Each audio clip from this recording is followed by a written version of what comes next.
नमस्कार. मी सचिन शिखरे सर. आज आपण पाहणार आहोत विच इज बेटर, SIP की FD. पूर्वीचे बहुतांशी लोक हे नॅशनलाइज बँकेमध्ये FDची रक्कम ठेवत होते, FD म्हणून काही रक्कम ठेवत होते. त्यावेळी त्याचा परतावा सर्वसाधारणपणे 6 ते 7% होता. आज तो कमी झालेला आहे. आज 4 ते 5% आपल्याला नॅशनलाइज बँका परतावा देतात. जर ह्याच्यापेक्षा जास्त चांगलं म्हणजे कोऑपरेटिव्ह बँकेमध्ये काहीजण पैसे ठेवतात जास्त परतावा मिळावा म्हणून. तिथं साधारणपणे 5 ते 6%, 1% जास्त नॅशनल बँकेपेक्षा 5 ते 6% आपल्याला व्याजाचा दर मिळतो. त्याच्यापेक्षा आणखीन जास्त रक्कम जर एखाद्या व्यक्तीला हवे असेल तर ती व्यक्ती काय करते तर जास्त पतसंस्थेमध्ये पैसे ठेवतात. तर पतसंस्थेमध्ये किती टक्क्याने आपल्याला व्याजाचा दर मिळतो? 7% 9%पर्यंत जास्तीत जास्त 9.25%. याच्यापेक्षा जास्त त्या व्याजाचे दर तुम्हाला कोणत्याही पतसंस्थेमध्ये मिळणार नाहीत. तर सध्या तरी बँकेची पतसंस्थेची परिस्थिती काय आहे, स्थिती काय आहे हे आपणा सर्वांना माहिती आहे.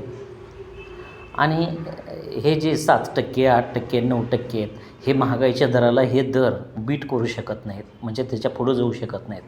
आपल्याला मिळणारी उद्या 4 वर्षानंतर 10 वर्षानंतर मिळणार रक्कम ही महागाईला बीट करू शकणार नाही. त्यामुळे बरेच लोक हे SIPकडे वळत आहेत.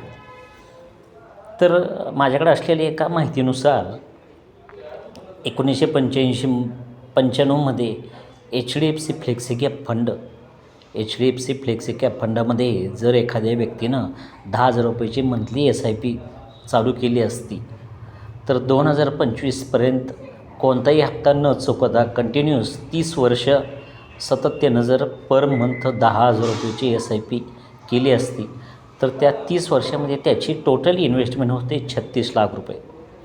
पर मंथ 10,000 म्हणजे एका वर्षात झाले 1,20,000, 10 वर्षाचे झाले 12 लाख, 30 वर्षात झाले 36 लाख रुपये. तर त्याची मॅच्युरिटी अमाऊंट 2025 साली 21,06,43,274 रुपये इतकी होती.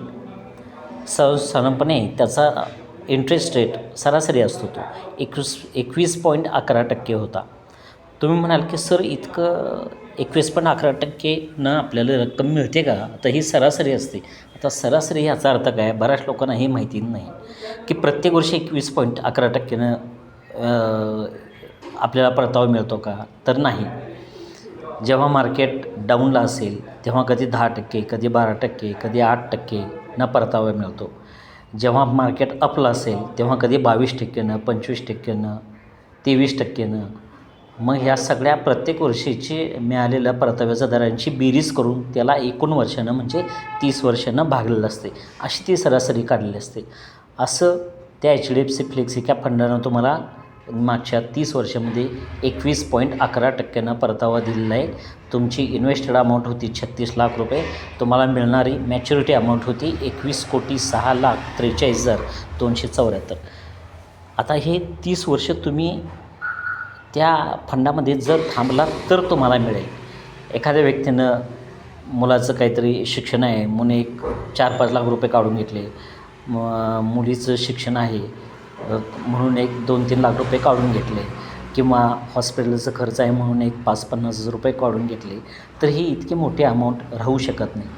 एखादं जर तुमचं टार्गेट जर मोठा असेल, 30 वर्षासाठी तुम्ही गुंतवणूक करताय तर 30 वर्षापर्यंत त्या रकमेकडं बघायचंच नाही. आपण तिथं 10,000 रुपयाचा SIPचा हप्ता भरायचा आणि उरलेल्या रकमेतून आपले बाकीचे सगळे खर्च आपण करायचे.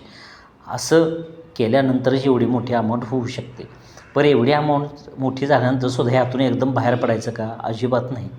इतक्या कष्टाने ही तुम्ही अमाऊंट केलेली असते. तर ते 21 कोटी जर एकदम तुम्ही काढून घेतला तर त्याचे करणार काय तुम्ही? त्यामुळे तुम्हाला किती हवे आहेत? 1 कोटी हवे आहेत, 2 कोटी हवे आहेत, तेवढेच आपल्या ब्रोकरला सांगून तेवढीच रक्कम मागून घ्यायची, बाकीची रक्कम राहू दे त्यामध्ये. जोपर्यंत आहात तोपर्यंत फळं घेत राहायचं. तुमच्या माघारी तुमचे पत्नी असेल, तुमची मुलं असतील, मुले असतील, नातू असतील, ते देखील ह्या फंडाचा निधीचा वापर करू शकतात. म्हणजे अर्थात ही रक्कम तुम्ही भरलेली आहे, तुमचा त्यावर 100% अधिकार आहे. म्हणून तर मी सांगतो की तुम्हाला पाहिजे तेवढी रक्कम न विचार करता तुम्ही काढून घ्या. 1,00,000, 2,00,000, 5,00,000, 10,00,000, 20,00,000, 1,00,00,000, 4,00,00,000 मोठे अमाऊंट झाल्यानंतर म्हणजे 30 वर्षानंतरचं सांगतो मी. त्यानंतरसुद्धा बाहेर पडायचं नाही आपल्याला त्यातून. ते कायम चालू ठेवायचं. 21 कोटी काढून करणार आहे काय तुम्ही? कुठे ठेवणार ते पैसे?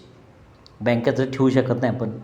पण बँकेचाच असा रूल आहे, मध्ये पेपरमधून सुद्धा आलं होतं. एखाद्या बँकेमध्ये तुम्ही जर 5,00,000पेक्षा जास्त अमाऊंट ठेवली आणि यदाकदाचित ती बँक जर मुडीत निघत असेल, डबघाईत जात असेल, तर ती बँक जास्तीत जास्त तुम्हाला 5,00,000पर्यंत ती रक्कम परत करू शकते. 5,00,000पेक्षा जी अमाऊंट जास्त असते ती रक्कम ती बँक परत करण्यास बांधील की नाही, ही गोष्ट कायम लक्षात ठेवा. तर ठीक आहे, आज आपण हा व्हिडिओ इथेच थांबवू. तर SIP is better than FD. Thank you.